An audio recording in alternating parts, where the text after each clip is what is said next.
За би одоо энэ 25 оны төсвийн гүйцэтгэл ярьж байна. За мэдээж хойд ингээд 26 оных яригдан. Тэгээ эндээс нэг юм тогтолцооны шинжилгээ одоо хийдэг нэг юм эрх зүйн боломжуудыг өгдөг одоо байгаасаа гэж би бодож байгаа. Тэгэхээр одоо үндсэндээ бол бид нар ингээд нэг юм баахан зовлон тоочоод тэгээ нэг зовлонгийнхаа шалтгааныг олохгүй бол зовлонгийнхаа нэг үндсэн шалтгааныг олохгүй бол зовлонгоос арилахгүй гэдэгтэй адилханаар одоо ингээд бид нар үндсэндээ бол энэ төсвөөс санхүүжүүлдэг энэ тогтолцоогоо нэг жах эргэж харах болсон юм шиг байна гэж одоо би одоо 3 удаа салбарын сайдаар засгийн газрын гишүүнээр ажиллаж байна гэж бодогдоод. Одоо жишээ нь бол цаашдаа төр ер нь ингээд ийм сургууль цэцэрлэгүүд ингээд бариад барьсан нэртэй ингээд нэг юм баахан өндөр зардалтай ийм тогтолцоогоор явах юм уу? Эсвэл одоо төрийн хувийн хөгжлийн түншлэлийн хэлбэрүүдийг одоо гаргаж ирэх юм зайлшгүй шаардлагууд байна гэж бодож байгаа шүү дээ.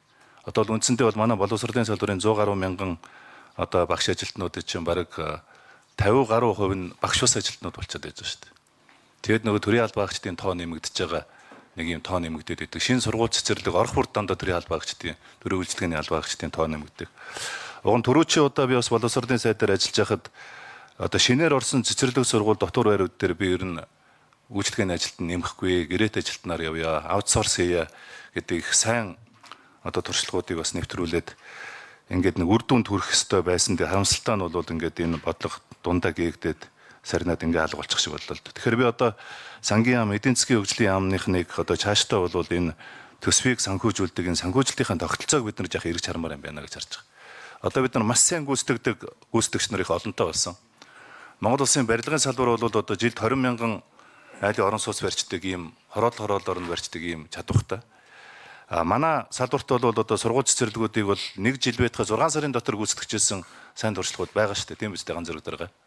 Хөдөө суманд 650 хүүхдийн сургуулийг оруулж ирсэн энэ компаниуд бас байдаг.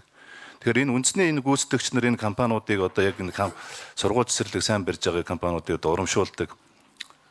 Одоо энэ нь тогтолцоо руугаа бид нар нэгдүгээрт орох хэрэгтэй гэж байна. Хоёрдугаарт бол энэ гүйцэтгэлийн суурилсан санхүүжилтийн тогтолцоо руу орохгүй бол ингээд 2-3 жилээр хувааж тавиад ингээд яг л үндсэндээ бол төр өөрөө энэ бүх юм чинь тендерийн онглыг чинь төр өөрөө үүсгэж байгаа байхгүй. Цолка бэргшэнэ төр өөрөө үүсгэж байгаа. Тэгэхээр төр одоо энэ байдлаасаа нэг салж ер нь одоо салбар бүхэн одоо цаашдаа бол энэ зөвхөн барилга байшин биш.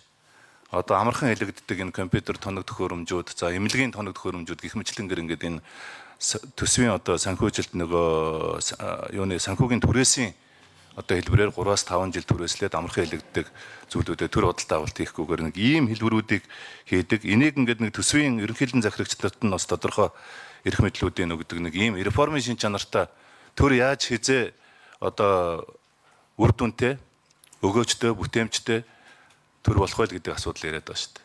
Тэгэхээр энэ боломжуудын одоо энэ төсвийн тухай хууль, за энэ төрийн албаны тухай хууль, за тендерийн хууль гэдэг нэг хэдэн чөтгөр тушаа болцсон хэдэн хуулиуд байгаа даа шүү дээ. Тэгээд одоо Монгол улсын засгийн газраас хэрэгжүүлж байгаа энэ чөлөөлөе гэдэг энэ хүрээнд бол одоо цаашдаа бол энэ төсвийн ерөнхийлөгч захирагч нарт одоо яг энэ хөрөнгө оруулалт, тухайн салбарын хөрөнгө оруулалтыг яавал одоо өгөөжтэй хурдан болгох вэ? Санхүүжилтийн хамгийн зөв хэлбэрүүд юу болох вэ гэдэг энэ тогтолцооныхаа шинжилгээг бид нар ярихгүйгээр ингээл жил бүхэн яг л ийм зовлон ярина. Аудит яг л ийм дүгнэлт уншина. Тэгэд ингээд тодорхой шийдлүүдгүй бодлогын шийдлүүдгээр бид нэр удажээ шүү. Нэг юм шаварц суудсан ингээд нэг л ийм машин шиг л болцсон улс орн болчиход байж шүү дээ. Тэгэхээр хамгийн их одоо хөрөнгө оруулалтууд татдаг энэ боловсролын салбар, эрүүл мэндийн салбар, магадгүй манай байнгын орооноос одоо бас иймэрхүү